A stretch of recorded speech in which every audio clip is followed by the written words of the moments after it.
Hello guys! Mga unta ninyo og kinilaw nga ahi tuna diri sa Amerika. Nakamiss kasi guys, so naggawa ko ng kinilaw na ahi tuna with matching cucumbers.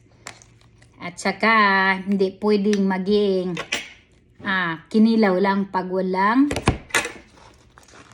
bulanghoy.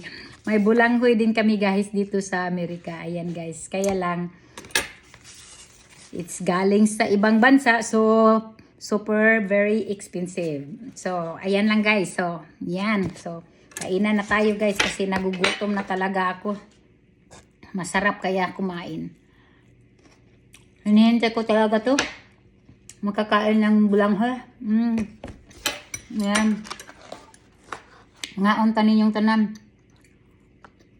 Bulanghoy. Minsan guys, mahirap pa to siya hanapin guys kasi marami ding mga taga ibang bansa lalo na sa Africa. Ganito din, mahilig sila din sa ganito. So kaya kain tayo. Mga unta ninyong tanam, lamig kayo kung kaong guys. Mga unta ninyo. Kinilaw. Kinilaw pa more. May kayang kung kaon guys.